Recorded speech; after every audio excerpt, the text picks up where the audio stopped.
వచ్చిన మీ అందరూ కూడా నా హృదయపూర్వక వందనాలు తెలియజేస్తున్నాను. దేవుని పరిశుద్ధ గ్రంథం నుండి అపోస్తుల కార్యముల గ్రంథము 3వ అధ్యాయము 21వ వచనాన్ని చదువుకుందాం. అన్నిటికీ కుదురుబాటు కాలములు వచ్చునని దేవుడు ఆది నుండి తన పరిశుద్ధ ప్రవక్తల నోట పలికించెను. అంతము వరకు యేసు పరలోక నివాసి అయ్యుండుట ఆవశ్యకము. చిన్న ప్రార్థన చేసుకున్నాం. మహాగరుడైన తండ్రి, మహోన్నతుడుగు మా దేవ, మీ మహిమ కలిగిన దయ కలిగిన కృపగల నామ కొరకు స్తోత్రాలు. మీ మహాకృపలు గడిచిన దినాలన్నీ మమ్మల్ని కాచి దాచి కాపాడి క్షేమమునిచ్చి అన్న వస్త్రములతో పోషించి సజీవరికల చోటును భద్రపరిచి సర్వ శరీరులకు దేవుడైన మీ పాద సన్నిధిలో ఈ మధ్యాహ్నపు వేళ ప్రభువా, ఇంత విలువైన సమయాన్ని మీతో గడపడానికి, మీ సన్నిధిలో ఆరాధించడానికి, స్తుతించడానికి, ప్రార్థించడానికి, మీ పరిశుద్ధ నామమును ఘనపరచడానికి మీరు మాకు ఇచ్చిన ఈ తరుణాన్ని బట్టి స్తుతిస్తున్నాం. ఇంతవరకు సగభాగం ఎంతో మహిమకరంగా జరిగించారు అయ్యా. ప్రాముఖ్యమైన సమయంలోకి మేము వచ్చి ఉన్నాము నాయన.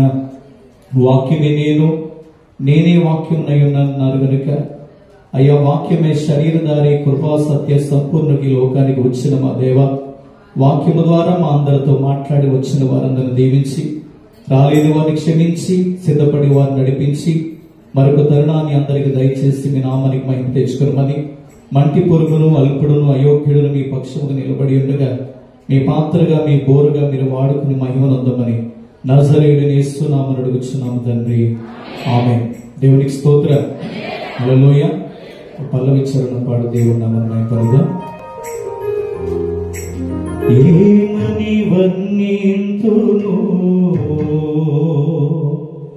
నీ మహిమను, ఏమిటి వివరింతును నీ ఘనతను.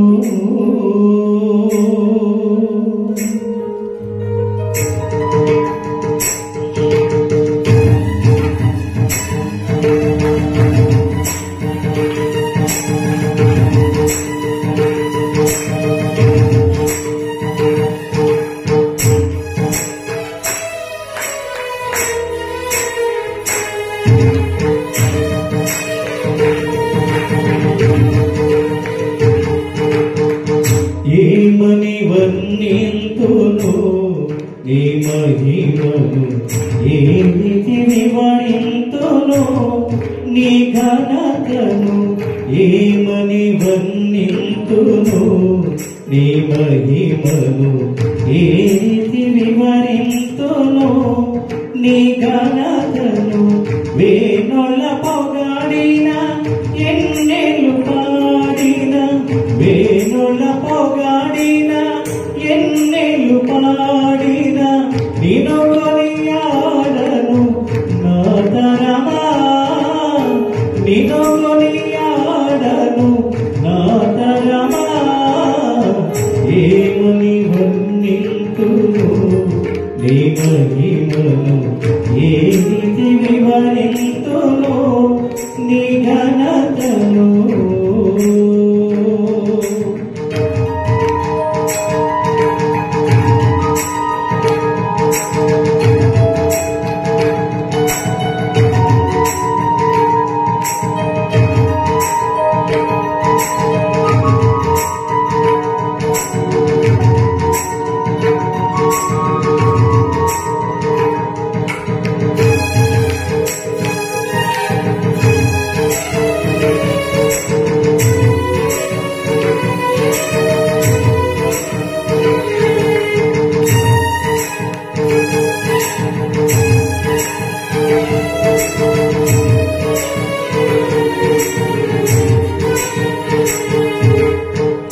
ఏడు నక్షత్రములు చేతబట్టిన వాడ, వాడి అయినా ఖడ్గం నోట కలిగిన వాడా.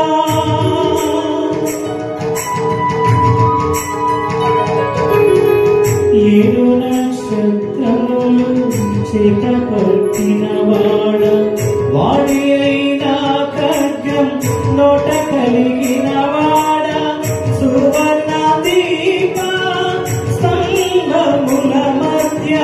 సువర్ణ దీప స్తంభముల మధ్య సంచరించుచున్న పరిశుద్ధుడా, సంచరించుచున్న పరిశుద్ధుడా, ఏమని వర్ణింతును నీ మహిమను, ఏ రీతి వివరింతును నీ ఘనతను.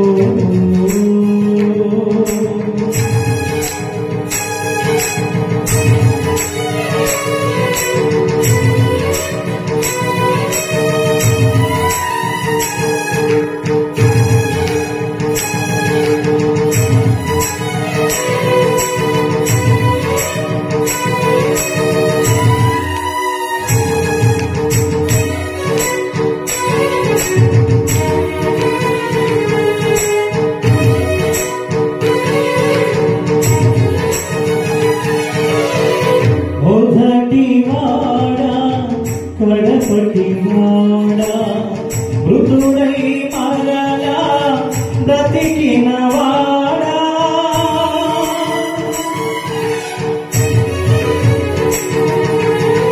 మొదటి వాడా, కడపటి వాడా, మృతుడై మరలా బ్రతికిన వాడా, మరణము యొక్క తాళపు చెవులు, మరణము యొక్క తాళపు చెవులు స్వాధీనమందున్న స్తుతి పాత్రుడా, స్వాధీనమందున్న స్తుతి పాత్రుడా, ఏమని వర్ణింతును నీ మహిమను, ఏ రీతి వివరింతును నీ ఘనతను.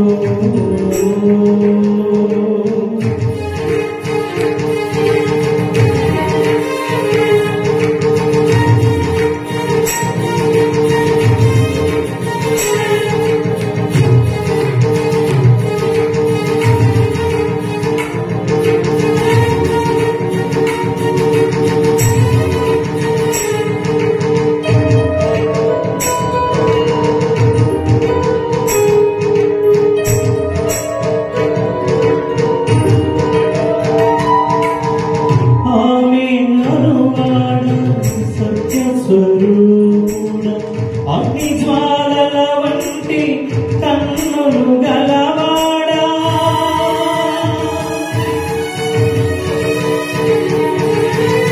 ఆమేన్ అనువాడ సత్య స్వరూపుడా, అగ్ని జ్వాలల వంటి కన్నులు గలవాడా, విస్తార జలముల వాణిని పోలిన, విస్తార జలముల వాణిని పోలిన, కంఠస్వరము కలిగి నా దేవుడా, కంఠస్వరము కలిగి నా దేవుడా, ఏమని వర్ణింతును నీ మహిమను, ఏ రీతి వివరింతును నీ ఘనతను.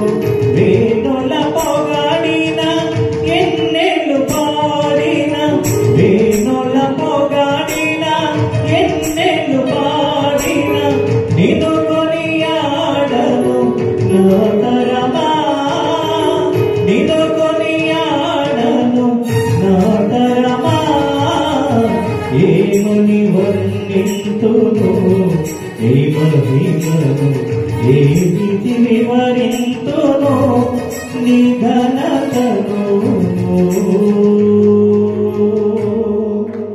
దేవునికి మహిమ కలుగుగాక. ఆమేన్, హల్లెలూయా. చదువుకున్నటువంటి వాక్య భాగంలోంచి ఈ మధ్యాహ్నపు వేళ ప్రభు మనతో సూటిగా కొన్ని విషయాలు మాట్లాడాలని దేవుడు ఆశపడుతున్నాడు. మన మానవ జీవితంలో దేవుని విశ్వసించినప్పటికీ, ప్రార్థించుచున్నప్పటికీ, బైబిల్ చదువుతూ ఉన్నప్పటికీ, మందిరానికి వచ్చినప్పటికీ, ఉపవాసాలు చేయించున్నప్పటికీ, దేవునికి వలసిన కానుకలు మనము అర్పించుచున్నప్పటికీ, నమ్మి బాప్తిస్మము పొందినప్పటికీ, బలారాధనలో ఏకీభవిస్తున్నాను. దేవుడు చేసిన కొన్ని కార్యాలను బట్టి ప్రభు సన్నిధిలో సాక్ష్యం ఇస్తున్నప్పటికీ మనలో అనేక పర్యాయాలు మనకు కలిగే కొన్ని ప్రశ్నలు ఉంటుంటాయి. ఆ ప్రశ్నలు ఎలా ఉంటాయంటే, ఇంతగా దేవుడు నేను వెంబడిస్తున్నాను, నా జీవితం ఏమీ మారదా? ఎన్నో కష్టాలు అనుభవిస్తున్నాను, నా కష్టాలు ఏ రోజుకి తీరవా? ఎంతోమంది శత్రువులతో నేను పోరాడుతున్నాను, నేను బ్రతికినంతకాలం ఈ శత్రువులతో నేను ఇలాగే పోరాడవలసిందేనా? నాకు విడుదలంటూ, విమోచనంటూ, నా జీవితంలో అద్భుతాలంటూ, ఆశీర్వాదాలంటూ ఏమీ లేవా? నా కష్టాలు ఇలాగే ఉండిపోతాయా? నా భర్త మారడా? నా పిల్లలు దీవించబడరా? నా అప్పులు తీరవా? నేను ఇల్లు కట్టలేనా? దేశాలు దాటి వచ్చిన నా బ్రతుకు మారదా అనే ప్రశ్నలు మన జీవితంలో చాలాసార్లు మనకి కలుగుతూ ఉంటాయి. నీ మనసే నిన్ను ప్రశ్నిస్తుంటుంది. ప్రార్థన చేస్తున్నావు కదా, మందిరానికి వెళుతున్నావు కదా, కానుకలు ఇస్తున్నావు కదా, ఉపవాసాలు ఉంటున్నావు కదా, నీ కష్టం ఇంకా ఎందుకు తీరట్లేదు అని నీ హృదయం నిన్ను ప్రశ్నిస్తే, నీ హృదయానికి నువ్వు చెప్పాల్సిన సమాధానం ఒకటి మన దగ్గర ఉండాలి. లోకము నిన్ను ప్రశ్నిస్తే లోకానికి చెప్పడానికి నీ దగ్గర ఒక సమాధానం చెప్పట్లేదు ఉండాలి. హల్లెలూయా, హల్లెలూయా. సాతానుడు నిన్ను ప్రశ్నిస్తే వానికి కూడా ఒక సమాధానం మనం చెప్పగలిగేలాగా మనం ఉండాలి. నీకు నువ్వు కూడా సమాధానం చెప్పుకోవాలి. కొన్నిసార్లు చెప్పుకోకపోతే ఆ ప్రశ్న అలాగే మిగిలిపోతుంది.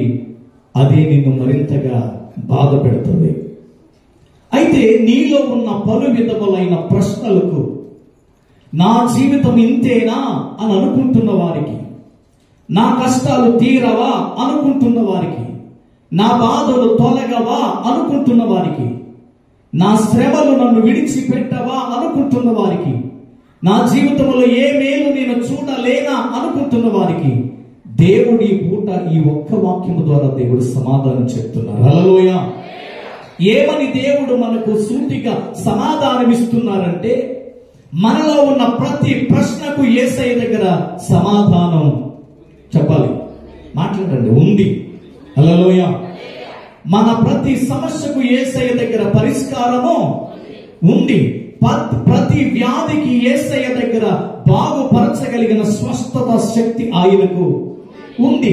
ఎలాంటి పాపినైనా రక్షించగలిగిన కరుణా హృదయము కలిగిన దేవుడై ఉన్నాడు. హల్లెలూయా. ఆయనకు ఒక్క మాటలో చెప్పాలంటే అసాధ్యమైనది చెప్పాలి.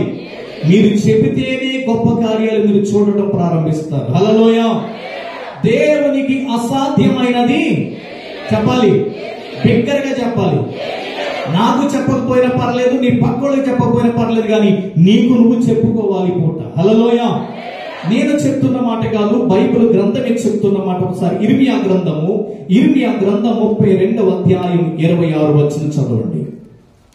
ఇర్మియా గ్రంథము 32వ అధ్యాయం 26వ వచనం. అంతటి యెహోవాకు ఇర్మియాకు ప్రత్యక్షమై ఇలాగు సెలవిచ్చెను, నేను యెహోవాను సర్వ శరీరులకు దేవుడను, నాకు అసాధ్యమైనది ఏదైనను ఉండునా. హల్లెలూయా. ప్రభు చెప్తున్న ఒక బలమైన మాట. నేను సర్వ శరీరులకు దేవుడను, నేను యెహోవాను, నాకు అసాధ్యమైనది ఏదైనా ఉండునా. దేవుడు నిన్నే అడుగుతున్నాడు, దేవుడు నన్నే అడుగుతున్నాడు.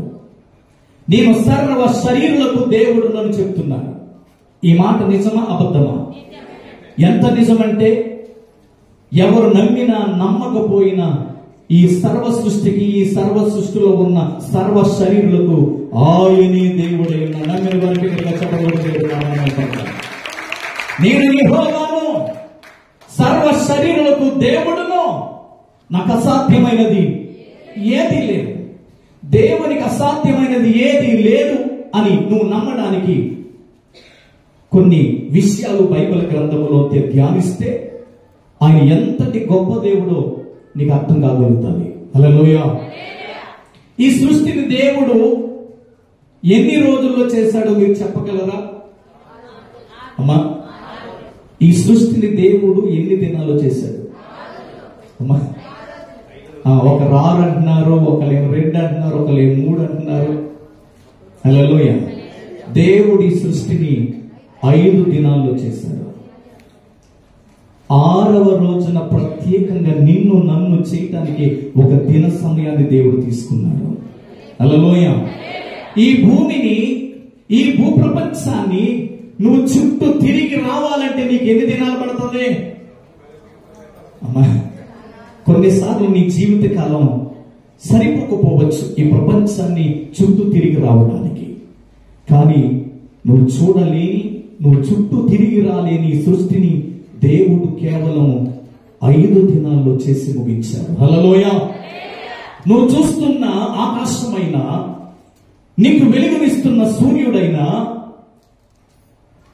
ప్రవహిస్తున్నటువంటి నదులు, సముద్రాలైనా, గాలిలో ఎగిరే పక్షులైనా, భూమి మీద నివసించే జీవరాశులైనా, వీటన్నిటిని దేవుడు కలుగ చేయడానికి కేవలము 5 దినముల సమయం పట్టింది. దేవుడు 5 దినముల్లో ఈ సృష్టి అంతటిని చేసి ముగించాడు. హల్లెలూయా. 6వ రోజున మనము చేశాడు. 7వ దినమున దేవుడు విశ్రాంతి తీసుకున్నట్లుగా బైబిల్ గ్రంథంలో తేటగా వ్రాయబడింది. హల్లెలూయా. దేవుడు సృష్టిని తన నోటి మాట వలన కలుగు చేసినట్లుగా ఆదికాండ గ్రంథం చదువుతుంటే మనకు అర్థమవుతుంది. దేవుడు భూమి కలుగునుగాక అని పలికెను, భూమి కలిగెను. దేవుడు ఆకాశము కలుగునుగాక అని పలికెను, ఆకాశము కలిగెను. దేవుడు వెలుగునిచ్చుటకు నక్షత్రములు, సూర్యుడు, చంద్రుడు కలుగునుగాక అని పలికెను, అవి కలిగెను అని వ్రాయబడింది. అంటే దేవుని మాటకి అంత శక్తి ఉందా? కలుగునుగాక అంటే కలిగిపోయింది. భూమి కలుగు అంటే భూమి ఏర్పడిపోయింది. ఆకాశము కలుగు అంటే ఆకాశం ఏర్పడిపోయింది. సూర్య చంద్ర నక్షత్రాదులారా మీరు కలగండి అంటే అవి ఏర్పరచబడిపోయాయి. హల్లెలూయా. అంటే ఈ సృష్టి అంతా ఒక దేవుని నోటి మాట నుండి విడుదలైన శక్తి కలిగినటువంటి ప్రపంచం ఇది. హల్లెలూయా. నువ్వేదైనా పలికితే అవుతాదో లేదో అని చెప్పలేదు, కానీ కొంతమంది మంచి మాటలు పలకటం మానేసి శాపవచనాలు పలుకుతారు. అవి నెరవేరాలని కోరుకునే వాళ్ళు కూడా చాలా మంది ఉంటారు. మనకి శాపాలు పలకటం తెలుసేమో, కానీ మనం ఆరాధిస్తున్న దేవుని కేవలం దీవించటం మాత్రమే తెలుసు, ఆశీర్వదించటం మాత్రమే తెలుసు. నీలో ఉన్న ప్రతి ప్రశ్నకు ఈ బైబిల్ గ్రంథములో సమాధానాలు ఉన్నాయి. కానీ సేవకునిగా ఒక మాట చెప్తాను. ఈ బైబిల్ గ్రంథం అంతా ధ్యానించుకుంటూ వెళుతున్నప్పుడు కష్టాలు చూడని భక్తుడెవడు ఈ బైబిల్ గ్రంథంలో ఒక్కరు కూడా చెప్పాలి లేరు. సుఖపడిన భక్తులు కూడా ఈ బైబిల్ గ్రంథంలో లేరు. మనం ఈ రెండిటిని, కష్టాలేమో రాకూడదనుకుంటాం, సుఖాలేమో చెప్పరండి కావాలనుకుంటాం. హల్లెలూయా. చాలా మందికి సుఖాలే కావాలి, సౌఖ్యాలే కావాలి, సౌభాగ్యాలే కావాలి, డబ్బే కావాలి, వెండే కావాలి, బంగారమే కావాలి, ఉద్యోగాలు కావాలి, ఆస్తులు కావాలి, అంతస్తులు కావాలి, పదవులు కావాలి, పేరు ప్రఖ్యాతులు కావాలి, వత్సర వైడూర్యాలు కావాలి. శ్రమలు కావాలా అంటే కావాలని ఎవరు ముందుకు రారు. శోధనలు కావాలా అంటే ఎవరు ముందుకు రారు. కరువు కావాలంటే ఎవరు ముందుకు రారు. కానీ వీటిని అనుభవిస్తేనే గాని వాటిని మనం చూడలేము. హల్లెలూయా. బైబిల్ గ్రంథములో ప్రతి భక్తుని జీవితంలో శ్రమలు అనుభవించిన తర్వాతే దేవుని వలన వారు దీవించబడిన వారుగా కనబడుతున్నారు.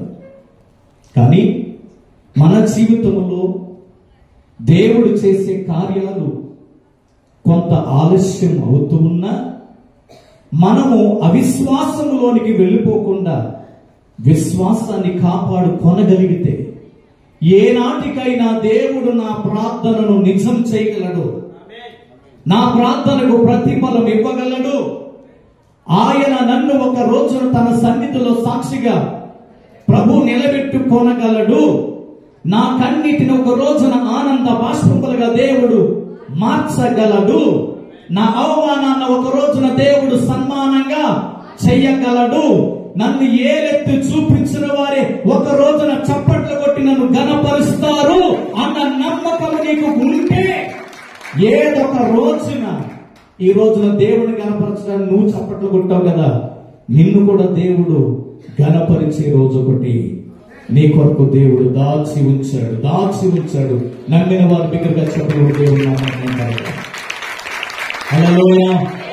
ఖచ్చితంగా నీ తల ఒక రోజున దేవుడు పైకెత్తుతాడు. ఎప్పుడు ఇలాగే ఉండిపోవు. నువ్వు నీ జీవితంలో సమస్యలు ఎప్పుడు ఇలాగే ఉండిపోవు. కష్టాలు ఎప్పుడు నిన్ను వెంటాడుతూనే ఉంటాయి అనుకోకు.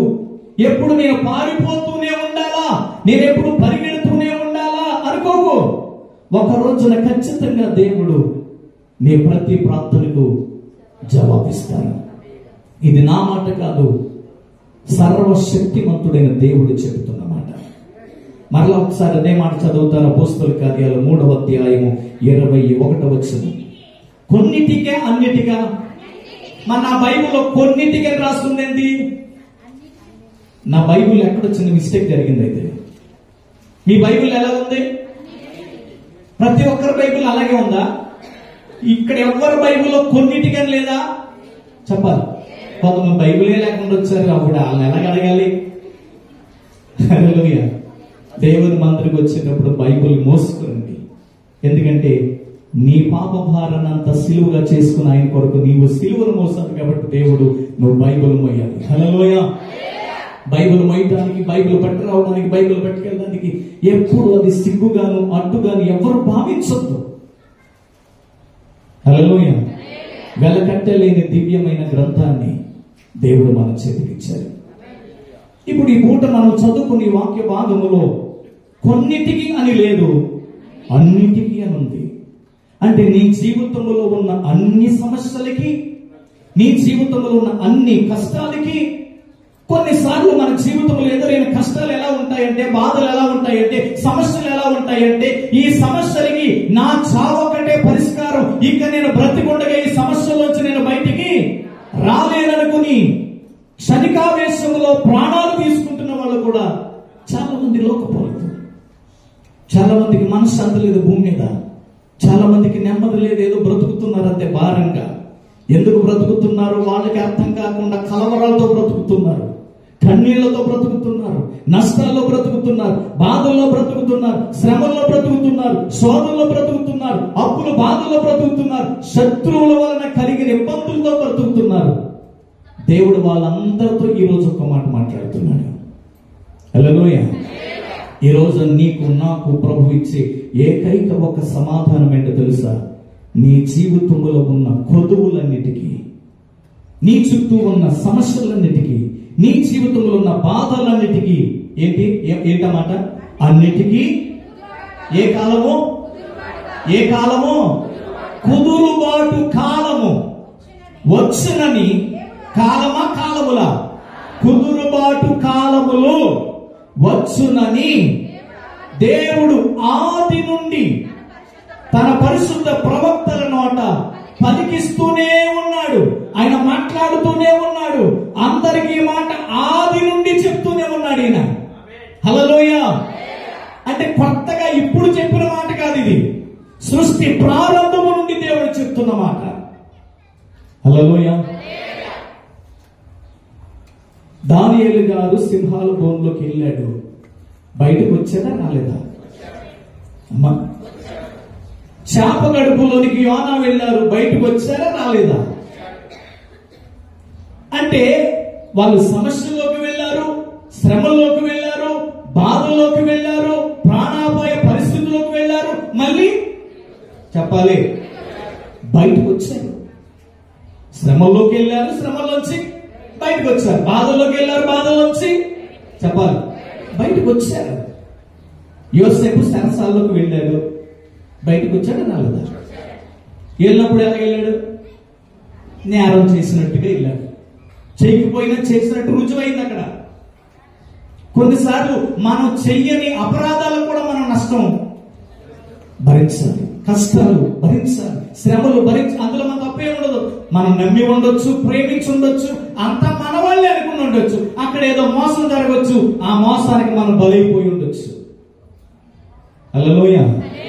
అయినా ఎవరి చేతుల్లో నువ్వు మోసపోయినా, ఎవరి చేతుల్లో నువ్వు నష్టపోయినా, ఎవరి వల్ల నువ్వు కొన్ని బాధలు అనుభవిస్తున్నా, ఒక రోజున నీకు కుదురుబాటు కాలం అనేది దేవుడు నిర్ణయించాడు. దేవుడికి మహిమ కలుగునుగాక.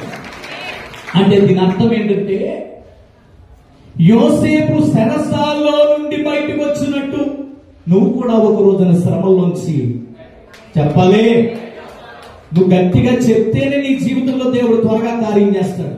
నువ్వు పలికే మాట విశ్వాసంలోంచి రావాలి, హృదయంలోంచి రావాలి, మనసులోంచి రావాలి. నేనేదో అడిగితే బలవంతంగా మీ పెదాల్లోంచి ఆ మాట వచ్చిందనుకో, ఏ కార్యాన్ని నువ్వు చూడలేవు. హల్లెలూయా. దేవుడి పూట నీతోనే సూటిగా మాట్లాడుతున్నాడు. హల్లెలూయా.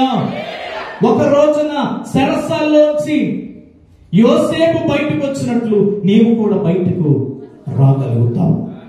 సింహాల బోరులోంచి దానియేలు బయటకు వచ్చినట్లు నీవు కూడా ఒక రోజున బయటకు రాగలుగుతావు. చేప కడుపులో 3 దినములు ఉండిపోయిన యోనా ఆ 3 దినముల తర్వాత బయటకు వచ్చి దేవుని సేవ చేసినట్లు నీవు కూడా దేవుని కొరకు ఒక సాక్షిగా నిలిచే రోజు ఒకటి, దేవుడు నిర్ణయించిన కాలం ఒకటి ఉంది. ఉందా లేదా? ఉంది. ఇప్పుడు మనకు కొంచెం గడ్డు కాలంగా ఉండొచ్చు, మన పరిస్థితులు బాగోకపోయి ఉండొచ్చు, అంత అయోమయంగా కనపడవచ్చు. బ్రతకడం కంటే చావే మేలని కూడా కొన్నిసార్లు మన హృదయానికి అనిపించవచ్చు. కానీ నీ కొరకు దేవుడు అంటున్నాడు, కొన్ని మంచి రోజులు నీ కొరకు నేను దాచిపెట్టానంటున్నాడు. కొన్ని గొప్ప కార్యాలు నీ కొరకు చేయడానికి ఆయన సిద్ధంగా ఉంటానంటున్నాడు. మరి నువ్వేం చేయాలి?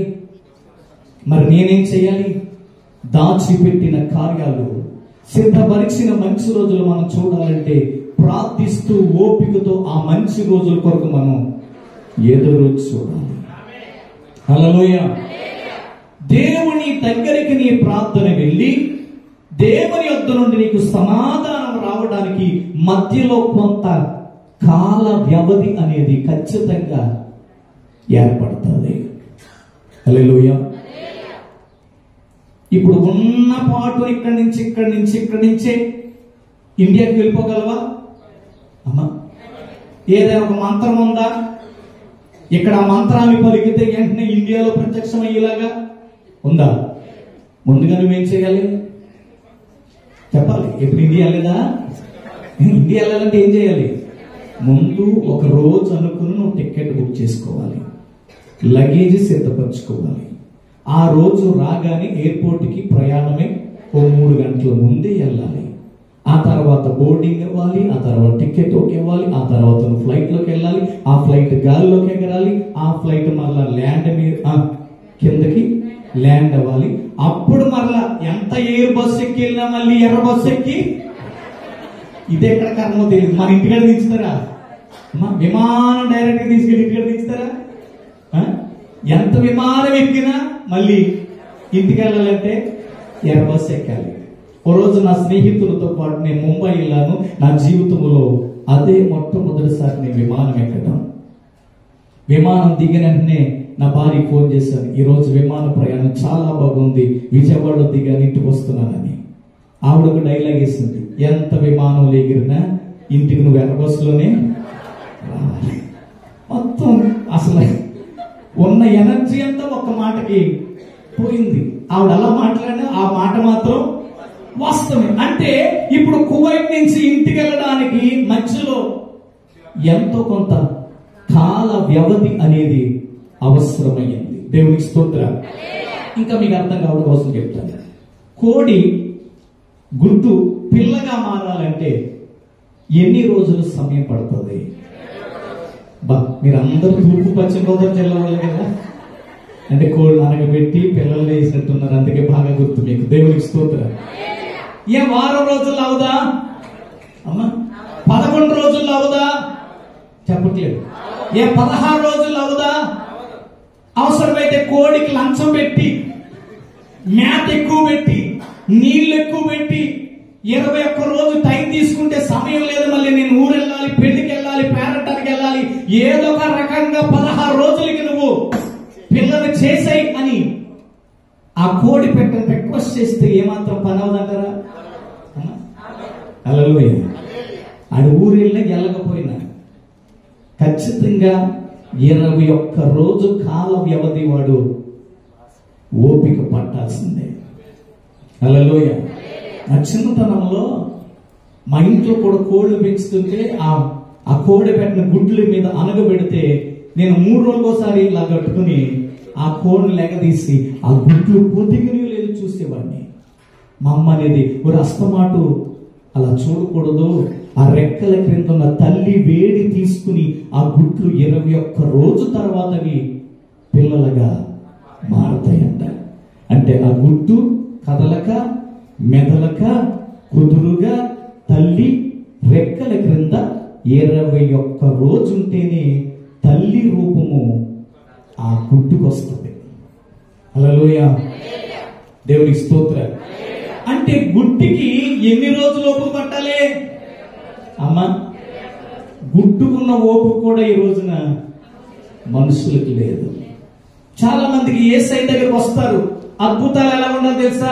ఈ శుక్రవారం వస్తే శుక్రవారానికి చెప్పండి జరిగిపోవాలి, లేకపోతే 2వ శుక్రవారానికైనా జరిగిపోవాలి, లేకపోతే 3వ శుక్రవారానికైనా అద్భుతాలు అయినా అలా అనుకున్నవైనా అప్పటికప్పుడు అన్ని చెప్పండి జరిగిపోవాలి. అలా నువ్వు అనుకున్నది అనుకున్నట్టే జరిగిపోతే ఇక దేవుడు ఎందుకు, మందిరాలు ఎందుకు, వాక్యం ఎందుకు, ప్రార్థన ఎందుకు, విశ్వాసం ఎందుకు, నిరీక్షణ ఎందుకు? నువ్వు నేను అనుకున్నవి అనుకున్నట్టు ఎప్పటికీ చెప్పాలి జరగవు. కానీ నువ్వు అనుకున్నది ఆశపడింది మాత్రం దేవుడు నిర్ణయించిన కాలములో ఖచ్చితంగా జరుగు తీరుతుంది. నమ్మితే గనక, విశ్వాసం కలిగితే గనక, నీకు అర్థమైతే దేవుని గణపరచు. హల్లెలూయా. ఒకసారి ఒక మాట చూద్దాం. దేవుని పరిశుద్ధ గ్రంథము నుండి ఆదికాండ గ్రంథము 15వ అధ్యాయం 12వ వచనం చదువుదాం.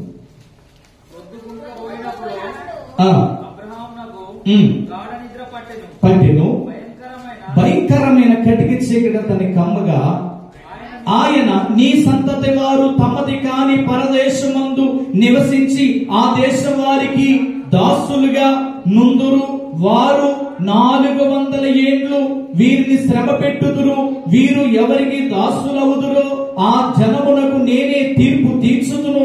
తరువాత వారు మిక్కిలి ఆస్తితో బయలుదేరి వచ్చెదరు. నీవు క్షేమముగా నీ పితరుల యొద్దకు పోయెదవు. మంచి వృద్ధాప్యమందు పాతి పెట్టబడుదువు. దేవునికి స్తోత్రం. ఈ దర్శనములో దేవుడు ఒక కష్టమైన విషయం చెప్పారు, ఒక మంచి విషయం కూడా చెప్పారు. ఒకటి కష్టమైన విషయం ఏంటి తెలుసా? 400 ఏండ్లు నీ పిల్లలు ఒక రాజు చేతి క్రింద భయంకరమైన శ్రమలు చూస్తారు అన్నాడు. ఇది వినడానికి కష్టంగా ఉంది.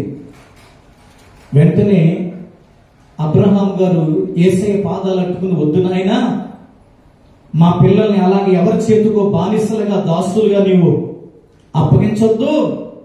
ఆ తర్వాత వాళ్ళ గొప్ప సమృద్ధితో బయటికి రావాల్సిన అవసరం కూడా లేదు, వద్దులే అంటే అక్కడతో ఈ 400 శ్రమ ఏళ్ళు లేకపోవునేమో. అబ్రహాము గారు వద్దని ప్రార్థిస్తే ఈ రోజున ఎర్ర సముద్రం 2 పాయలుగా మారిందని మనం చెప్పుకోలేకపోతున్నామేమో. అబ్రహాము గారు శ్రమలొద్దు అని ప్రార్థిస్తుంటే ఆకాశంలోంచి మన్నా కురిసిందని అద్భుతాన్ని ఈ రోజున మనం చెప్పుకోలేకపోతున్నామేమో.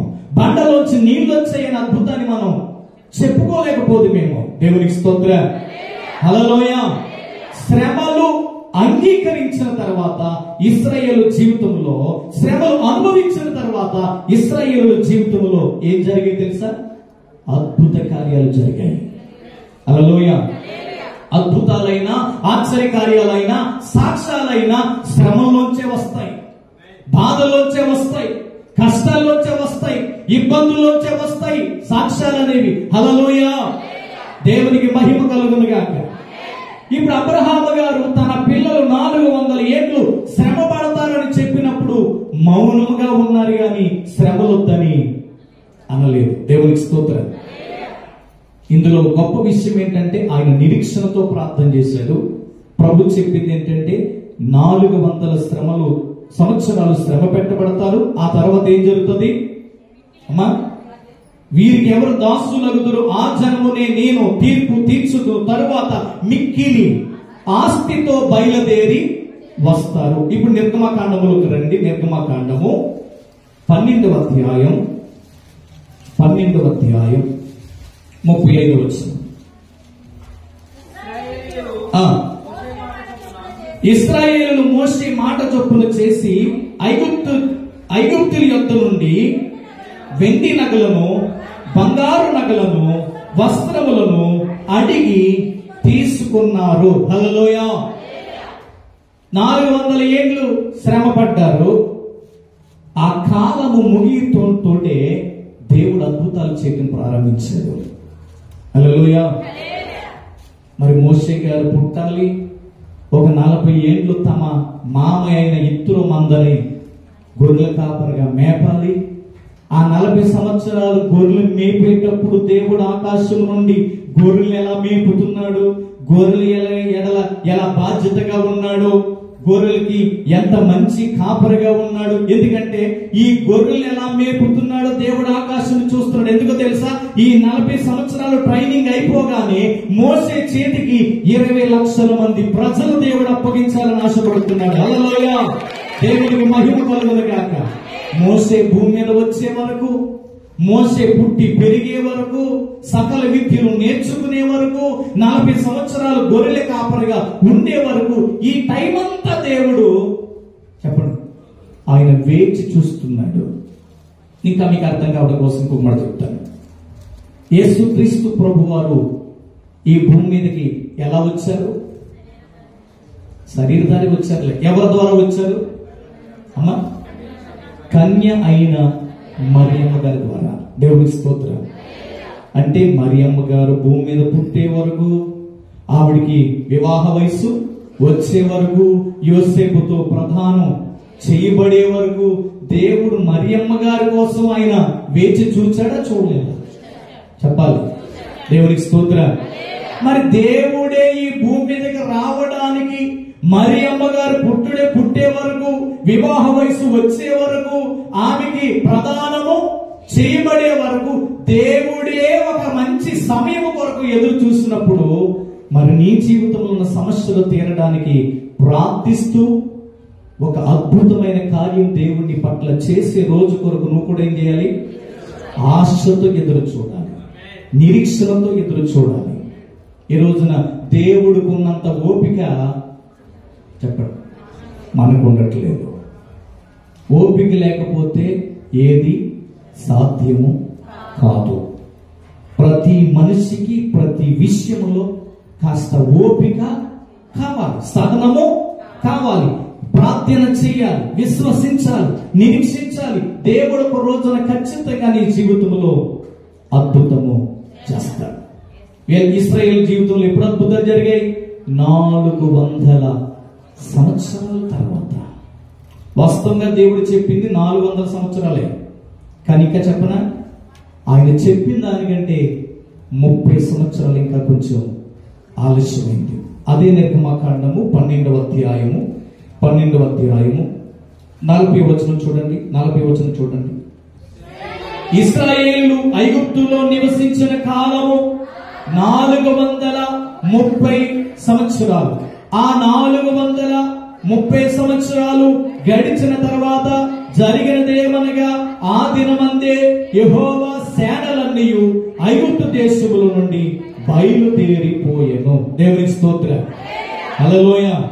దేవుడు అబ్రహాముతో చెప్పిన సంవత్సరాలు ఎన్ని చెప్పండి? 400. అసలు ఒక కార్యం జరగడానికి 400 సంవత్సరాలు ఎదురు చూడటం అంటే అసమస్య విషయమేమి కాదండి. మనం 4 రోజులు చూడలేకపోతున్నాం దేవుడు కార్యం చేసేదాన్ని. ఒక నెల రోజులు పట్టలేకపోతున్నాం. చాలా మంది దేవుడి దగ్గరకు వచ్చి ఎలా అడిగితే అలా జరిగిపోవాలంటారు. దేవుడు తప్పక చేస్తాడు, కానీ దేవుడు నిర్ణయించిన కాలము సమయము రావాలి. హల్లెలూయా. ఖచ్చితంగా జరిగితే ఇందులో సందేహం ఏమీ లేదు. దేవునికి మహిమ కలుగును గాక. ఈరోజు ఈ వాగ్దానాన్ని బట్టి మీరు ప్రార్థన చేయాలి. అన్నిటికీ కుదురుబాటు కాలములు వచ్చునని ఆది నుండి దేవుడు చెప్తూనే ఉన్నారు. ఇప్పుడు చూడండి, మీకు నేను ఏం చెప్పాలని నష్టపడుతున్నా అంటే, దేవుడు చెప్పిందేమో 400 సంవత్సరాలు ఉపపట్టమని, కానీ కార్యాలు జరిగేటప్పటికి, అద్భుతాలు జరిగేటప్పటికి, విడుదల దొరికేటప్పటికి 430 సంవత్సరాలు పట్టింది. అంటే అనుకున్న దానికంటే, ముందు చెప్పిన దానికంటే, అంటే దేవుడు అబద్ధికుడా? ఇక్కడ ఒక మాట తీసుకోవాలంటే 300 సంవత్సరాలు, 30 సంవత్సరాలు ఏమైంది? 30 సంవత్సరాలు ఆలస్యం అయిపోయింది దేవుడు చెప్పిన దానికంటే. హల్లెలూయా. ఈ మాట అక్కడేమో 400 అని కనపడుతుంది, ఇక్కడేమో 430 సంవత్సరాలు. అనుకున్న దానికంటే 30 సంవత్సరాలు ఆలస్యం అయినా గాని, ఈ మాట ఒకటి మనం తీసుకోవాలి, దేవుని అపార్థం చేసుకోకూడదు. కానీ ఆలస్యమైనా గాని దేవుడు అద్భుతాలు చేయక మానడు, ఆశీర్వదించక మానడు, దీవించక మానడు, మేలు చేయక మానడు, కృప చూపక మానడు, నీ కన్నీరు తుడవక మానడు. నిన్ను సాక్షిగా ఖచ్చితంగా ఆయన నిలబెట్టుకుంటాడు. హల్లెలూయా, హల్లెలూయా. కొంచెం ఆలస్యం, నీ జీవితంలో అద్భుతం జరగడానికి కొంచెం కాల వ్యవధి. ఈ కాల వ్యవధి కూడా ఎందుకో తెలుసా? దేవునికి నువ్వు మరింత చెప్పండి దగ్గరైపోవడానికి, నీ విశ్వాసం ఇంకా బలపడడానికి, నీ మోకాల జీవితము బలపడడానికి, నీ నిరీక్షణ చెప్పండి బలపరచబడటానికి. ఒక మాట చెప్తాను, మీరు ఏ కార్యానికి, అద్భుతానికి ఈ టైం కల్లా నాకు అయిపోవాలని మీరు ఏ టైము అనుకోకండి. మీరు బాధపడకండి, జరగలేదని, దేవుడు ఏది చేయలేదని ఆయన బాధ పెట్టకండి.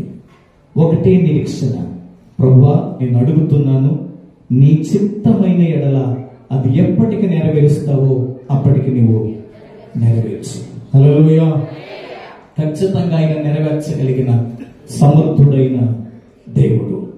అబ్రహాము శారా గారికి దేవుడు పిల్లల్ని ఇస్తానని వాగ్దానం చేశారు, కానీ ఆ పిల్లలు పుట్టడం ఆలస్యం అయిపోయింది. దేవుడు మాట్లాడుతుంటే వారు సందేహపడ్డారు. ఒకసారి చూడండి, ఆదికాండ గ్రంథము 18వ అధ్యాయం 14 వచ్చిన ఆదికాండం 18:14. యెహోవాకు అసాధ్యమైనది ఏదైనా కలదా? మీదిటికి ఈ కాలమున నిర్ణయ కాలమందు నీ యొద్దకు తిరిగి వచ్చెదను, అప్పుడు శారాకు కుమారుడు కలుగును. శారా భయపడి నేను నవ్వలేదని చెప్పగా ఆయన అవును నీవు నవ్వితివనెను. దేవునికి స్తోత్రం. అదే 17వ అధ్యాయం 17వ వచనం కూడా చదవండి. 17:17లో అప్పుడు అబ్రహాము సాగిలపడి నవ్వి 100 ఏండ్ల వానికి సంతానము కలుగున, 9 ఏండ్ల శారా కలునా అని మనస్సులో అనుకోలేను. మనసులో ఏమనుకున్నారు? అబ్రహాం శారాలో ఏమనుకున్నారు? నాకేమో 100 సంవత్సరాల, నా భార్యకేమో 90 సంవత్సరాల, మేమేమో ఎంత వృద్ధాప్యంలోకి వచ్చేస్తే ఇప్పటికీ దేవుడు నీకు సంతానాన్ని ఆకాశ నక్షత్రాలలాగా భూమి మీద ఉన్న ఇసుక రేణు వల్లే విస్తరింప చేస్తానన్నాడు. ఇది ఎలా సాధ్యము అని మనసులో అనుకున్నారంట. హల్లెలూయా. అబ్రహాం గారు అలా అనుకోవడం కూడా పొరపాటు లేదండి. ఎందుకంటే అప్పటికే అబ్రహాం గారికి 100 సంవత్సరాలు వచ్చేసిన ముసలాయన అయిపోయాడు. శారమ్మ గారికి ఏమో 90 ఏళ్ళు వచ్చేసాయి. మనసులో అనుకుంటున్నారంట, నాకేమో 100, నా భార్యకి ఏమో 90. దేవుని అడిగితే పిల్లలు ఎత్తారంటున్నాడు. ఇది ఎలా జరుగుద్ది? హల్లెలూయా. నీలో కూడా చాలా ఉంటాయి సందేహాలు. ఇది జరుగుద్దా, జరగదేమో, నెరవేరదేమో, అవదేమో, అప్పులు తీరవేమో, ఇల్లు కట్టలేనేమో. హల్లెలూయా. దేవునికి స్తోత్రం. అన్నిటికీ నువ్వే అనేసుకోకు. దేవుడు ఏం చేయబోతున్నాడు ఆ రోజు వరకు నువ్వు ఆశతో, నిరీక్షణతో ఎదురు చూడు. హల్లెలూయా. ఇంతకీ అబ్రహాము శారమ్మ గారికి దేవుడు పిల్లల్ని ఇచ్చాడా, ఇవ్వలేదా? అమ్మా ఇచ్చాడా? ఇచ్చాడా? నేను సరిగ్గా బైబిల్ చదవలేదు, అందుకే మేము అడుగుతున్నాను. ఇచ్చాడా? ఎవరిచ్చాడు? హల్లెలూయ. ఇస్సాకు అని నవ్వును కలుగజేసిన బిడ్డని ఇచ్చాడు దేవుడు. దేవునికి మహిమ కలుగును గాక. ఎప్పుడు అబ్రహాము గారికి ఏమో 100, శారమ్మ గారికి ఏమో 90 సంవత్సరాలు. ఆలస్యమైన వాళ్ళ జీవితంలో ఏం జరిగింది? అద్భుతం జరిగింది. ఇశ్రాయేలు జీవితంలో 400 అనుకున్న దానికి ఇంకో 30 సంవత్సరాలు ఆలస్యమైన ఏం జరిగింది? చెప్పండి. అద్భుతం జరిగింది. దేవునికి స్తోత్రం. సింహాల బోరులో ఉన్న దానియేలు జీవితంలో ఏం జరిగింది? అద్భుతం జరిగింది. షడ్రకు మెషకు అబేద్నెగోల జీవితంలో అగ్ని పాలైన ఏం జరిగింది? చెప్పండి. ఆలస్యమైన అద్భుతాలు జరుగుతాయి. ఒక్క మాట చెప్పాలంటే అద్భుతాలకి ఆలస్యమే ఆధారం. నీ జీవితంలో కొన్ని కార్యాలు ఆలస్యం అవుతున్నా దేవుడు నిర్ణయించిన సమయం వచ్చినప్పుడు అవి నువ్వు వద్దన్నా జరుగుతూనే ఉంటాయి. కాలము పరిపూర్ణమైనప్పుడు, దేవుడు నిర్ణయించిన కాలం వచ్చినప్పుడు నీ జీవితంలో తప్పక కార్యాలు జరుగుతాయి. ఎందుకంటే ప్రారంభంలోనే మీకు చేత వాక్యం చదివించారు, నేను సర్వ శరీరులకు దేవుడును, నాకు అసాధ్యమైనది ఏది లేదు. హల్లెలూయా. ఒకసారి చివరి మాటగా కీర్తన గ్రంథం 65వ అధ్యాయం ప్రారంభించండి ఒకసారి.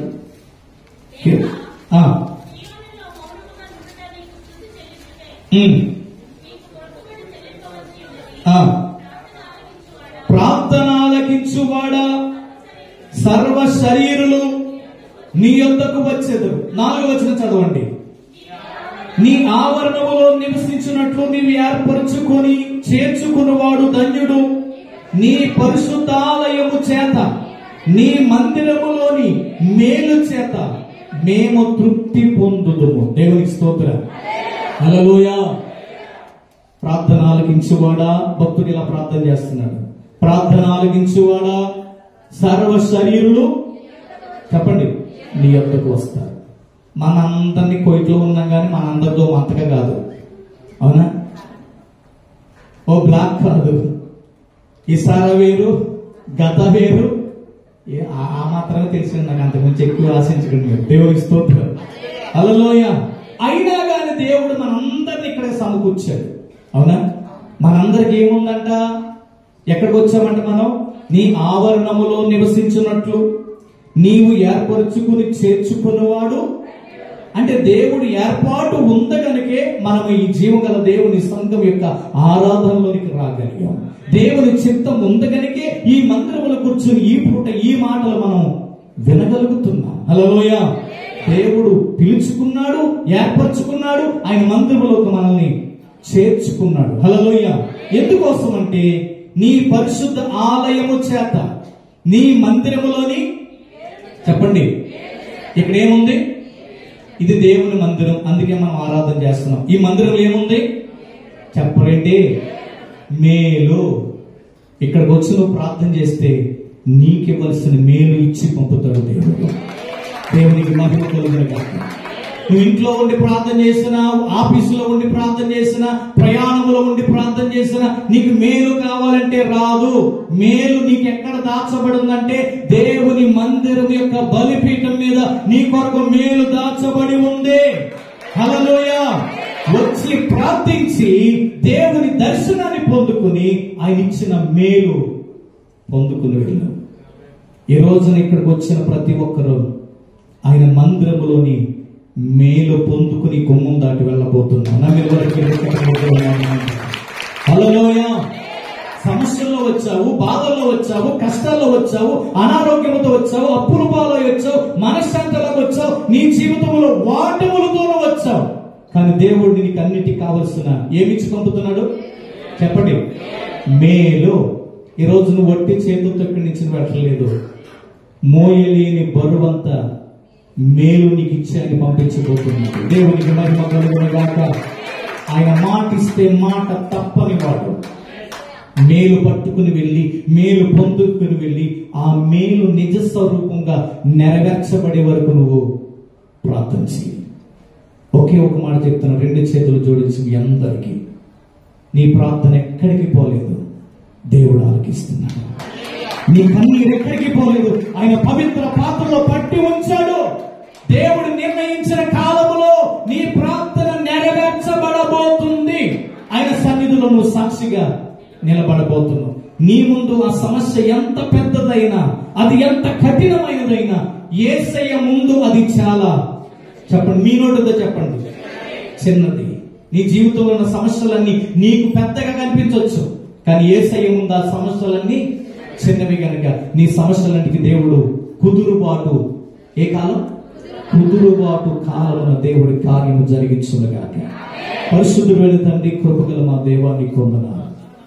ఈ మానవ జీవితంలో బ్రతికినంత కాలములో సమస్యలున్నాయని, బాధలున్నాయని, అప్పులున్నాయని, కరువులున్నాయని, కష్టాలున్నాయని, నిందలని, అవమానములని, వ్యాపారములో, ఉద్యోగములో నమ్మిన వారిని బట్టి నష్టపోయాలని ఎంతో మంది కృంగిపోతూ నీ సన్నిధికి వచ్చారు యేసయ్య. కానీ ఈ రోజున నాయన, అయ్యా, మీరు గొప్ప విలువైన మాట ఒకటి పలికారు. నేను సర్వ శరీరులకు దేవుడును, నాకు అసాధ్యమైంది ఏదీ లేదని, అన్నిటికీ కుదురుబాటు కాలము వచ్చునని ఆది నుండి తన ప్రవక్తల నోట దేవుడు పలికించనని అపోస్తల కార్యాలు 3వ అధ్యాయం 21వ వచనములో మీరు వ్రాయించిన ప్రకారము ఈ జీవగల దేవుని మందిరములోనికి వచ్చిన వారికి మేలు దాచాలని చెప్పిన దేవా, దీవెన దాచాలని చెప్పిన దేవా, ఆశీర్వాదం దాచాలని చెప్పిన దేవా, అన్నిటికీ కుదురుబాటు కాలం ఒకటి ఉన్నదని సెలవించిన దేవా, మీకు స్తోత్రాలు. 400 సంవత్సరాలు ఇశ్రాయేలు ప్రజలు బానిసత్వంలో నలిగిపోతే విడుదల మాకు ఉందా లేదా అని ప్రశ్నించుకుంటున్న సమయంలో మోషే గారు నడిపించి ఆ ప్రజలందరినీ విడిపించి వెండి బంగారు నగల చేత గొప్ప సంపదతో పట్టుకుని ఆయన ఎర్ర సముద్రాన్ని దాటి వారికి ఇచ్చిన వాగ్దాన దేశాన్ని వారు చూడగలిగారు. తండ్రి, మీకు స్తోత్రాలు. మా జీవితంలో అయ్యా కన్నీరు విడిచుచున్నా, ప్రార్థన చేయుచున్నా, కొన్నిసార్లు ఆలస్యం అయిపోతుందని, నీవు దేవుడువా కాదా అని, చేయగలవా చేయలేవా అని అవిశ్వాసంతో మిమ్మల్ని శోధించకుండా, దేవుడు నా ప్రార్థన వింటున్నారు, దేవుడు నా కన్నీరు చూస్తున్నారు, దేవుడు నా బాధలన్నీ తెలిసే ఉన్నవి, ఒక నిర్ణయ కాలమందు దేవుడు నాకు విడుదలిస్తారు, నిర్ణయ కాలమందు స్వస్థపరుస్తారు, నిర్ణయ కాలమందు ఆయన మేలు చేత నేను దీవించబడతానన్న విశ్వాసం అందరికి దయచేయండి. వచ్చిన వారందరినీ దీవించి ఆశీర్వదించండి. విన్న మాటలు సాధారణ తిరిగిపోకుండా ప్రతి ఒక్క హృదయంలో ఫలింప చేయమని యేసు నామమున అడుగుచున్నాము పరమ తండ్రి. ఆమేన్.